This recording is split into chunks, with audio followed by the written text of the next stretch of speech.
దిగంబర దిగంబర శ్రీపాదవల్లభ దిగంబర. శ్రీ గురులీలామృతము 36వ అధ్యాయము. సోమవార వ్రత ఫలితము. నామధారకుడు సిద్ధ యోగీంద్రునితో మహాత్మా రుద్రాక్షధారణ మహిమ రుద్రాభిషేక మాహాత్మ్యమును నీ వలన వింటిని.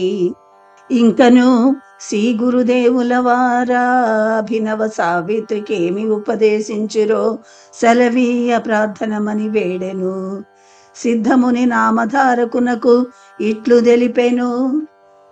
అభినవ సావిత్రి శ్రీ గురుదేవులకు వందనమాచరించి గురు సార్వభౌమ గురు స్మరణమునరించి మిమ్మెదలో నిలిపి ధ్యానించుట కనువుగా నాకొక మంత్రముపదేశింపుమని ప్రార్థింప శ్రీవారాయమతో నిట్లు తెలుపుచున్నాడు.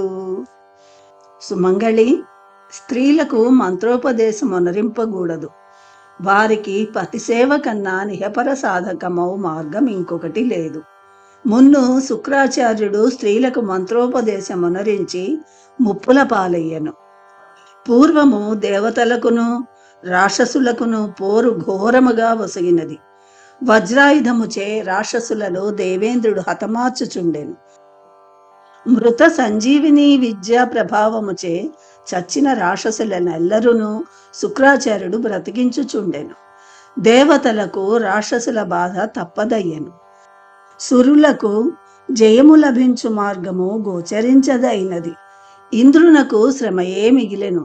సురేంద్రుడు కైలాసమునకేగి శంకరునితో తన భంగపాటును గూర్చి విన్నవించుకొన్నాడు. శివునకు ఆగ్రహము వచ్చెను. నందీశ్వరుని రావించి రాక్షస గురువును నోటి పండ్లచే గర్చుకొని రమ్మని ఆజ్ఞాపించెను. నందీశ్వరుడు శుక్రుని నోట గరుచుకొని రాగా శివుడు భార్గవుని కోపోద్రేకమున మృంగెను. శుక్రుడిట్టు శంకరుని యుదరమున కొంతకాలముండి మూత్ర మార్గమున వెలువడి కడురయమున బరుగిడి రాక్షసుల చేరెను. రాక్షసులకు పోయిన ప్రాణములు లేచివచ్చినట్లయినవి. మృత సంజీవిని విద్యా ప్రభావమున చచ్చిన రాక్షసులను శుక్రుడు బ్రతికించుచుండా మగవుడు దిగులొంది బృహస్పతి కడగేగి తమకింకేది గతి అని చింతించెను. దేవగురువందులకు శచీపతితో పాకశాసన దిగులొందకము. ఏ మంత్రమేని 6 చెవిని బడినంత దాని మహిమను గోల్పోవును. రహస్యముగా నున్నంత వరకే మంత్రము మహిమోపేతముగా నుండును. మనలో నొక్కనిని శుక్రుని కడ కంపి మాటలచే మభ్యపెట్టి మాయోపాయముర మృత సంజీవిని విద్యను ఉపదేశముంది వచ్చునట్లేర్పాటు గావింతము. ఇందులకు నా కుమారుడగు కచుడు కడు సమర్థుడని బల్కి వానిని రావించి చెప్పవలసిన దంతయును బోధించి దానవ గురువు కడ పంపెను. దేవతలెల్లరి పన్నాగమునకు మిక్కిలి సంతసించిరి. కచుడు శుక్రుని చెంతజేరి సవినయముగా నమస్కరించి నిలచెను. ఓయి, నీవెవ్వడవు? ఇటకేల వచ్చితివి అని శుక్రుడు ప్రశ్నింప, ఆచార్య, నేనొక విద్యార్థిని, బ్రాహ్మణుడను. ఈ ముల్లోకముల యందు ఆచార్య పీఠమును అలంకరించిన వారిలో తమరు తలమానికము వంటివారు. మీకడ విద్యనభ్యసించిన నా జన్మము సఫలత నొందగలదను ఆశచే విద్యాభిలాషినై శ్రమకోర్చి మీ చెంత చేరితినని విన్నవించుకొనెను. కచుని మాటలకు శుక్రాచార్యుడు సంతసించినాడు. వానిని చూడ గడుముచ్చట గొలుపుటచే నింకనూ చూడవలయునను అభిలాష దేవయానికి మిక్కుటమగుటచే తండ్రితో నా విద్యార్థిని చెంత చేర్చుకొమ్మని ప్రార్థించెను. ప్రియపుత్రిక మాటను త్రోసిపుచ్చజాలక శుక్రుడందులకిష్టపడెను. శుక్రుని శిష్యులు కచునిపై కసిబూనిరి. శత్రుపక్షము వానికి విద్యామర్మముల గురువు ఉపదేశించుట తమకేనాటికైనను నుపద్రవమే అని ఎంచి కచుని నెట్లయినా మట్టుబెట్టవలయునని కుతంత్రమును వారు బన్నిరి. కచుడొకనాడు సమిధలకై అడవికేగెను. రాక్షస విద్యార్థులు వాని నడవిలో జంపి సమిధలను గొని తమ గురువున కొసగిరి. కచుడేలకో రాడాయనని దేవయాని తహతహలాడి తండ్రితో తన మనోవేదనని ఎరిగించెను. దివ్య దృష్టిని సారించి చచ్చిపడి ఉన్న కచుని మృత సంజీవిని విద్యా ప్రభావమున బ్రతికింప కచుడు ఇల్లు చేరెను. ఇట్లు కొంతకాలము జరిగిన పిదప మత్సరగ్రస్తులగున రాక్షసులు కచుని జంపి కాల్చి ఆ బూడిదను చెల్లా చెదరుగా జల్లిరి. చీకటి పడినను గచుడు ఇల్లు సేరకుండుటకు దేవయాని శంకించి తన తండ్రి కడకేగి కచున కేకీడు మూడినదని పలికెను. శుక్రుడు జరిగినదంతయ్యను దివ్య దృష్టి చే తిలకించి తన మంత్ర ప్రభావమున కచునెప్పటి వలేని ఇంటికి రప్పించెను. రాక్షసులకు మత్సరము పెరిగెను, క్రోధము రెచ్చినది. వారెల్లరూ గుమిగూడి కచుని జంపి కాల్చి బూడిద చేసి ఆ భస్మమును మధ్యమున గలిపి శుక్రున కొసగి త్రావించిరి. కచుడెందును కానరాకుండుటకై దేవయాని మిక్కిలి వగచి తన యార్తిని తండ్రికి నివేదించెను. శుక్రుడు జరిగినదంతయును దివ్య దృష్టి చే గమనించి బిడ్డతో, కుమారి, ఇక లాభము లేదు. కచుడు నా కడుపున గలిసి ఉన్నాడు. అతనిని బ్రతికించుటకు మార్గము లేదు. బ్రతికింపనెంచిన నేనే ప్రాణములను గోల్పోవలయునని పలికెను. తండ్రి, చచ్చిపడి ఉన్న రాక్షసులనెల్లరనూ బ్రతికింపజాలిన మీరిట్లనుట న్యాయమా? నాపై మీకు నెనరున్న ఇట్లు పలుకుదురా? మీరు నాకు సంజీవిని విద్యను ఉపదేశించి కచుని బ్రతికింపుడు. అతడు మీ యుదరమును జీల్చుకొని వెలువడగలడు. మృత సంజీవిని మంత్ర ప్రభావమున మరల మిమ్ములను నేను బ్రతికించెదను అని దేవయాని పట్టుదల బట్ట బిడ్డ ఎందలి వ్యామోహముచే శుక్రుడాయమ చెప్పినట్లు నరించెను. దేవయానికి మంత్రమును ఉపదేశింప కచుడా మంత్రమును గ్రహించెను. దేవయాని శుక్రుని బ్రతికించెను. కచుడు మృత సంజీవిని విద్యను సంపాదించి దేవలోకమునకు బోవుచుండ దేవయాని దన్ను వివాహమాడుమని నిర్బంధించెను. కచుడందుకు నిరాకరించినాడు. దేవయాని కచుని పరిపరి విధముల బ్రతిమాల, నీవు గురుపుత్రివి, నాకు చెల్లెలితో సమానము. మీదు మిక్కిలి చచ్చిపడి ఉన్న నాకు ప్రాణములొసగిన ప్రాణదాతవు, తల్లితో సమానమని భక్తిభావమున నమస్కరించెను. అప్పుడు దేవయాని కోపమునంది, ఓయి, నీవు మోసముచే మంత్రమును సంపాదించితివి, కావున నా మంత్రము నీకు ఫలించదని శపించినది. కచుడందులకు బదులుగా, శుక్రాచార్యుల అర్హత లేని నీకు మంత్రముపదేశించిన కథమున నీకపై మృత సంజీవిని విద్య నిర్వీర్యమగుగాక.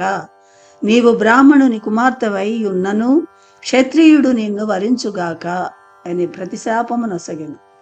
కావున స్త్రీలకు మంత్రోపదేశమునరించుట వలన మంత్రము నిర్వీర్యమగును. స్త్రీకి భర్త కన్నా దేముడు లేడు, భర్తృసేవ కన్నా తపస్సు లేదు. స్త్రీ భర్త అనుమతిపై వ్రతములు మాత్రమునరింపవచ్చునని శ్రీ నరసింహ సరస్వతి స్వామివారు దత్తాత్రేయుని భార్యకు సెలవిచ్చిరి. ఆయమ గురు సార్వభౌమ, మీ వాగామృత ధారల నుండి ఏదైనానొక వ్రతము నుపదేశింపుడని ప్రార్థించెను. ఆమె కోరికను మన్నించి వారామెకు సోమవార వ్రతము పతివ్రతలాచరించుటకు మిక్కిలి యోగ్యమైనదని ఆ వ్రతాచరణ విధానమిట్లు తెలుపుచున్నాడు. ఓ శుభాంగి, వ్రతములలో ఉత్తమమైన వ్రతం ఒకటి గలదు. అయ్యది సోమవార వ్రతము. ఈ వ్రతం అత్యంత ఫలదాయకమని స్కాంద పురాణమున పేర్కొనబడి ఉన్నది. ఆ వ్రత విధానము నెరింగించెదను. ఈ సోమవార వ్రతమును గృహస్థులైనను, సన్యాసులైనను, ముత్తైదువులైనను, వితంతువులైనను ఎవ్వరైనను ఆచరింపవచ్చును. మోక్షమునపేక్షించు వారులకు మోక్షము, ఐహిక సుఖములను బడయగోరు వారికి ఇహపర సౌఖ్యములు రెండునూ చేకూరగలవు. దీనిని ఆచరింపగోరు వారు సోమవారము పగలంతయు నుపవసించి రాత్రివేళ నక్షత్రోదయమైనంతనే భుజింపవలయును. పగలంతయు శివుని స్మరించుచు ప్రదోష సమయమున ఈశ్వరుని ఆరాధింపవలయును. గృహస్థులు సోమవారముల యందీంద్రియ నిగ్రహము కలిగి మెలగవలెను. ఈ వ్రతం ఆచరించు వారలకు సర్వసిద్ధులు లభించగలవనుట ఒక ఇతిహాసము గలదు. అది చెప్పెదను వినుము. పూర్వం ఆర్యావర్తమున చిత్రవర్మయను రాజుగలడు. ఆ భూపాలుడు ప్రజలను గన్నబిడ్డల వలె బాలించుచు ధర్మ ప్రభువని పేరొంది ఉండెను. అతడు సంతానార్థి అయి శంకరుని ఆరాధింప ఒక కుమార్తె కలిగినది. ఆ బాలికకు సీమంతిని అని నామకరణమునరించెను. ఆ రాజు తన దేశమును గల జ్యోతిష పండితులను రావించి తన కన్న కూతురు భవిష్యత్తును గూర్చి తెలుపగోరెను. పండితులు కొందరాయామ జాతకమును 1000 విధముల ప్రశంసించి సత్సంతాన సౌభాగ్య శుభఫలములతో 10,000 సంవత్సరములు భర్తతో సుఖముగా కాపురము చేయగలదని తెలిపినారు.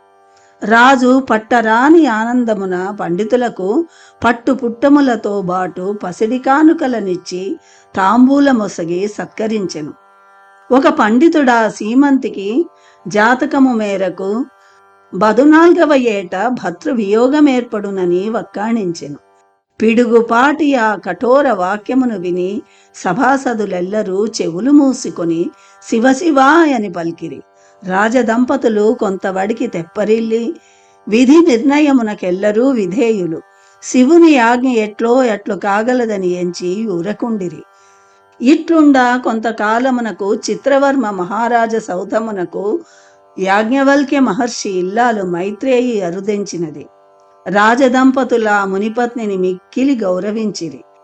సీమంతిని మైత్రేయి ఏకాంతముగానున్న యదనును గ్రహించి యాయమతో, అమ్మా, చిరకాలము నుండియు నా చిత్తము చింతాక్రాంతమయ్యుండ నా యాతిని బాప పార్వతీదేవి వలె నన్ననుగ్రహింపనిటకే తెంచితివి.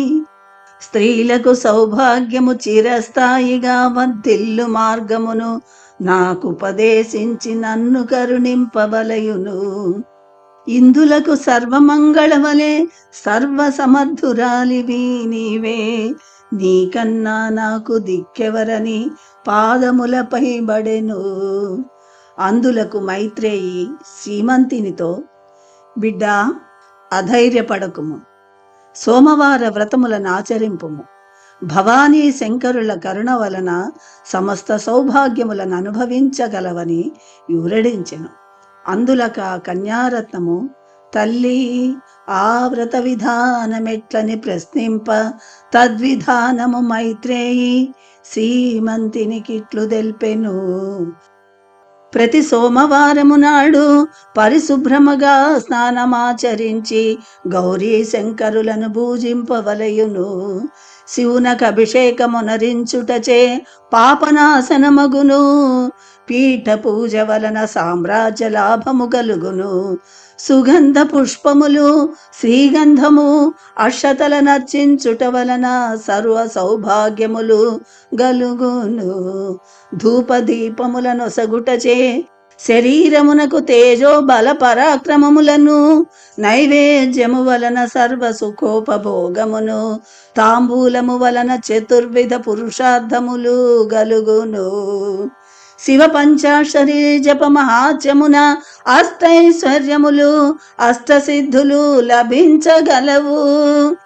హోమము వలన సర్వ సంపత్ సమృద్ధియును, స్తోత్ర పాఠము వలన నైశ్వర్యాభివృద్ధియును, బ్రాహ్మణ సంతర్పణముల వలన సర్వదేవతలకును సంతృప్తియును గలుగును. ఇట్లు సోమవారము నాడు శివునర్చించుట వలన పాపములు నశించి యాపదలు తొలగి సర్వ సౌభాగ్యములు సమకూరును. సీమంతిని మైత్రేయి చెప్పిన రీతి సోమవారములందు నిర్మల చిత్తముతో శివుని ఆరాధించుచుండెను. ఆమె నిష్ఠా నియమములకును భక్తి శ్రద్ధలకు నెల్లవారు ముగ్ధులగుచుండిరి. సీమంతినికి బెండ్లీడు వచ్చినది. చిత్రవర్మ మంత్రిని రావించి తన కూతురునకు దగిన వరును అన్వేషింపవలసినదని యోగ్యులగు వారిని నియోగించెను.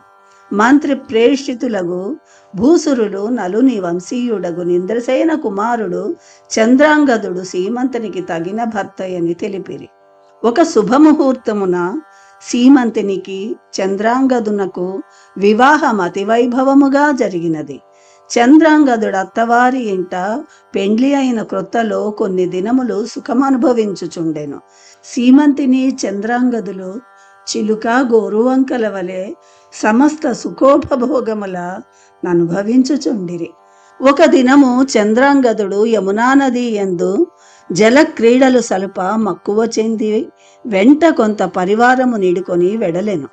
పడవ ఏటిలోనికేగా దైవికముగా నది మునిగినది.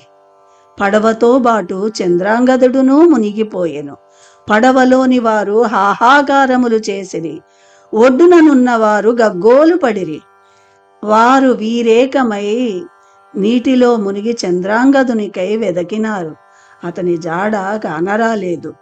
ఆ పరివారము చేయునది లేక మిక్కిలి పరితపించుచు జరిగిన దుస్సంఘటనను గూర్చి సీమంతునికి రాజునకు నెరింగించిరి. రాజదంపతులను సీమంతియును గుండెలు బాదుకొనుచు గడురయమున యమునా నదీ తీరమునకు వచ్చి విలపించిరి. పురజనులెల్లరూ వారిని అనుసరించినారు. ఆ పురమున గల యాబాల గోపాలము శోకసాగరమున మునిగినది. చంద్రాంగదుని తల్లిదండ్రులకి విషయము తెలిసి భోరున నేర్చిరి. సీమంతిని సహగమన మొనరింపదన మనోనిశ్చయమును వెల్లడించెను. భర్త శరీరము లేనిది సహగమన మొనరించుటకు వీలు లేదని పెద్దలు అధిక్షేపించిరి. సీమంతిని తన నొసటి వ్రాతను తలపోయుచు లోలోన కృషించుచున్నను సోమవార వ్రతముల అత్యధిక భక్తి శ్రద్ధలతో నాచరించుచుండెను. చంద్రాంగదుని తల్లిదండ్రులు పుత్రశోకమున మునిగియుండ శత్రురాజులు వారిపై దండెత్తి రాజ్యమును వశపరుచుకుని వారిని బంధించిరి. యమునా నది జలముల మునిగియున్న చంద్రాంగదుని నాగకన్యలు పాతాళలోకమునకు గొనిపోయి అమృతము నొసగి సజీవునిగా చేసిరి. నాగకన్యకలను గాంచి చంద్రాంగదుడు దిగ్భ్రమ చెందెను. తానచటికెట్లు రాగలిగి తిని ఈ సుందరాంగనలెవరు అని ఆలోచించుచుండా నాగకన్యకల అతనిని నాగేంద్రుని కడకు గొనిపోయిరి. నాగేంద్రుడు చంద్రాంగదుని చూచి, ఓయి నీవెవ్వడవు, ఇటకేల వచ్చితివి అని ప్రశ్నించెను. అందులకు చంద్రాంగదుడు, నాగేంద్ర, భూమండలమును పరిపాలించిన రాజులలో నాచంద్ర తారార్కము వాసికెక్కిన చక్రవర్తులలో నలమహారాజొకడు, అతని వంశీయుడను. ఇంద్రసేన మహారాజు మా తండ్రి. నా పేరు చంద్రాంగదుడు.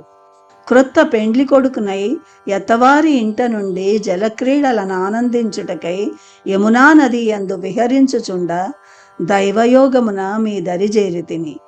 ఏది ఎట్లున్నను నా సుకృత విశేషమున మీ యాదరమునకు పాత్రుడనైతినని వినయముగా విన్నవించుకొనెను.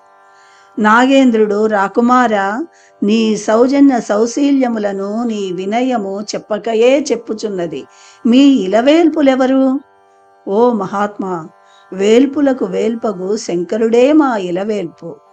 14 లోకములకు ప్రభువు అతడే అని సమాధానమొసగెను. భేష్ చంద్రాంగద, లెస్సబలికితివి. నీ రాక మాకు సంతోషదాయకమైనది. నీవు మా పాతాళ లోకమున నుండి సర్వసుఖములనందుట మా అభిమతము. పాతాళలోక నాయక, కన్న తల్లిదండ్రుల ఏకైక పుత్రుడను. నా వియోగముచే జననీజనకులెంత వంతల పాలై ఉన్నవారో యనూహ్యము. నిన్నగాక మొన్ననే పెండ్లియాడిన నవోఢ సీమంతిని. ఆయమ యారాటమేమో సర్వేశ్వరునకెరుక. నాకై మా యత్తమామలెంత యాతి నొందుచున్నారో చెప్పనలవి కాదు. కన్న తల్లిదండ్రులకును కట్టుకున్న ఇల్లాలికిని సంకటమును కూర్చి నేనిచట సర్వ సుఖోపభోగములను అనుభవించుటకు నా చేతము సమ్మతించునా? నన్ను మీరు క్షమింపవలయును. నాగేంద్రుడు, మంచిది, పోయిరము, నీకు శుభమగుగాక అని అమృతమును అనర్ఘ రత్నహారముల నొసగి ఒక ఉత్తమాశ్వమునిచ్చి చేదోడు వాదోడుగా ఒక నాగకుమారుని నిచ్చి ఆశీర్వదించెను. చంద్రాంగదుడు నాగేంద్రునకు నమస్కరించి క్షణములలో అలనాడు కాళింది జలములలో మునిగిన చోటనే తేలినాడు. నాడు సోమవారం. సీమంతిని సోమవార వ్రతాచరణకై కాళింది నదిలో స్నానమాడి జలకమునకు గొనిపోవుట కటకేతించినది. నదీ జలము నుండి వెలువడిన చంద్రాంగదుని నాగకుమారుని సీమంతిని జూచెను. గుర్రము నెక్కి ఒడ్డునకు వచ్చిన చంద్రాంగదుని గని సంభ్రమాశ్చర్య సంతోషములను ముప్పరిగొన రెప్పవాల్పక వారి వంక చూచినది. పోలికలన్నీయును తన భర్త వలె ఉన్నవి. చంద్రాంగదుడు సీమంతిని వంక చూచి యాయమ తన భార్యయై ఉండనోపునాయని మదినించెను. మేనానలంకారములు లేవు, పసుపు కుంకుమగా అనరాకున్నది, గళమున మంగళసూత్రము లేకుండుటకు విచారించి ఆయమ్మతో చంద్రాంగదుడు, తన్వి, నీ తల్లిదండ్రులెవరు? నీవెవ్వరిదానవు? ఇంత లేబ్రాయమున నీవిట్లగుటకు హేతువేమి అని ప్రశ్నింప, సీమంతిని బదులు పలకజాలక దుఃఖముచే తలవంచుకొని చెంతనున్న సఖియ వైపు సమాధానమొసగుమన్నట్లు చూచెను. సీమంతిని సఖియ, అయ్యా, ఈమె పేరు సీమంతిని, చిత్రవర్మ మహీపాలుని కూతురు. ఈయమ నిషధ భూపాలుడగు ఇంద్రసేన మహారాజు కోడలు, చంద్రాంగదుని భార్య.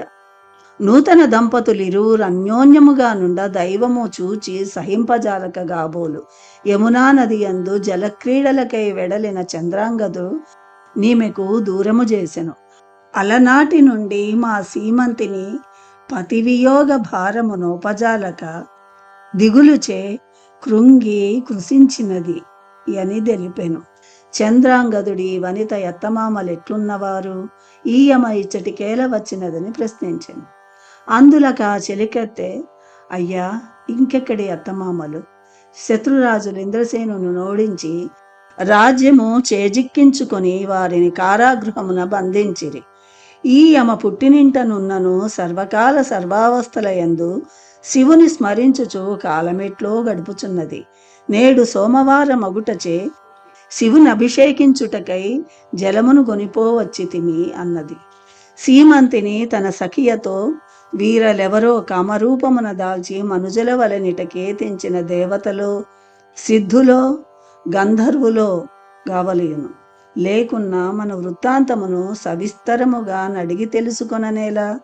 బాంధవ్యానురాగమున నతడు మనలను పలకరించిన తీరును, ఈతని పోలికలను బట్టి చూడ నా ప్రాణనాథుడకు చంద్రాంగదుని వలె నున్నవాడని పలుకుచు దుఃఖ భారమున నేలపై బడెను.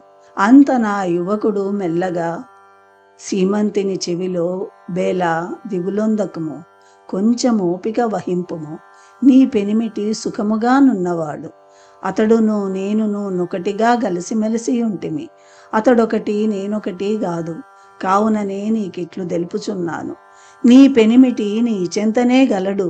నీ ఒనరించు సోమవార వ్రత ప్రభావమున నేటికి 3వ నాడు నీ చెంత చేరగలడు. నా మాటలను విశ్వసింపుము. ఈశ్వరుని సాక్షిగా నేను బలుగుచున్నానని అభయమొసగెను. ఆ మాటలకు ఆమె సంతోష సాగరమునది ఎలియాడినది. ఈశ్వరేచ్ఛ ఎట్లున్నదో గదా, నిజమా కాదా? నిజము కాకున్నా నీతడిట్లు నాతో దైవసాక్షిగా తెలుపవలసిన పని ఏమున్నది? మంచిది, నీట ముంచినను పాలముంచినను దిక్కు నీవే అని ఈశ్వరుని శరణు వేడదనని మదినించెను.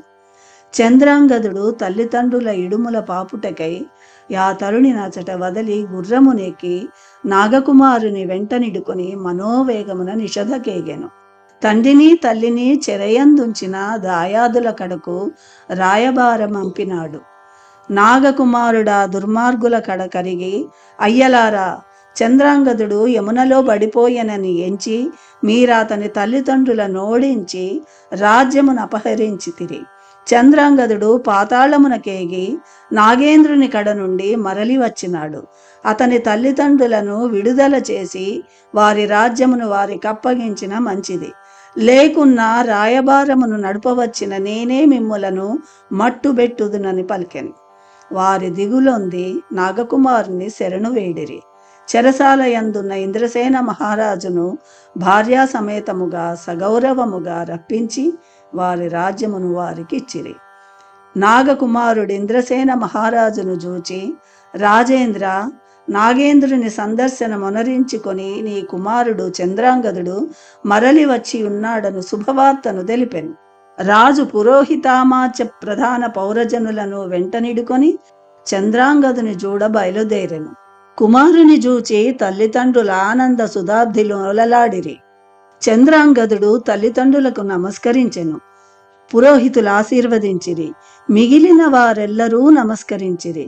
చంద్రాంగదుడు వారినెల్లరను పరామర్శించెను. వారెల్లరును సంతోషమతిశయిల్ల రాజమందిరమున కేతించినారు. పాతాళలోకమునందలి విశేషములను చంద్రాంగదుడు తెలుపుచు వీణుల విందునరించి కనుల పండువగా నందరకును దర్శనమొసగి సంతసింపజేసెను. నాగకుమారుడు వారికడ సెలవు గైకొని పాతాళమునకేగెను.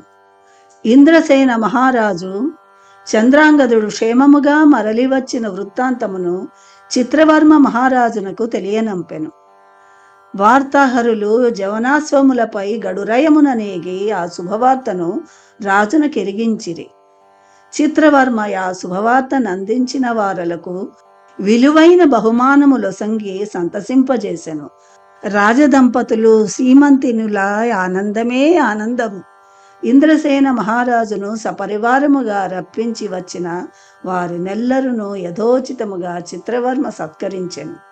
చంద్రాంగదుడు నాగలోకము నుండి గొని తెచ్చిన యమూల్యాభరణములను సీమంతిని కొసగి అమృతమునొసగి త్రావించెను. అమృతపానమునను మగనిరాకకును సీమంతిని మిక్కిలి సంతసించి ఈశ్వరానుగ్రహమున సమస్త శుభములు దమంత తామే ధరలివచ్చును గదా అని భావించెను. సీమంతిని చంద్రాంగదుడు సుఖముగా నుండిరి. సోమవార వ్రత ప్రభావమున గదా సీమంతినికి సమస్త సన్మంగళములు కలిసి వచ్చినవని శ్రీ గురుదేవుడు దత్తాత్రేయుని భార్యయగు నభినవ సావిత్రికి తెలిపెను. కావున స్త్రీలు సోమవార వ్రతములను ఆచరించుట కడుంగడు శుభావహము. దత్తాత్రేయ దంపతులను వారి స్వగ్రామమునకు వెడలి రండని స్వామివారాశీర్వదించిరి. గోపీనాథుడు ఆరోగ్యవంతుడై మరలి వచ్చిన కుమారుని చూచి ప్రమోదమందెను.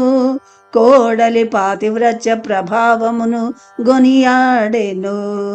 దత్తాత్రేయుని తల్లి కొడుకు కోడలిని చూచి ఆనంద పరవశురాలయ్యనని సిద్ధుడు నామధారకునకు తెలిపెను. అవధూత చింతన శ్రీ గురుదేవ దత్త. 36వ అధ్యాయము సంపూర్ణము. 4వ రోజు పారాయణము సంపూర్ణము.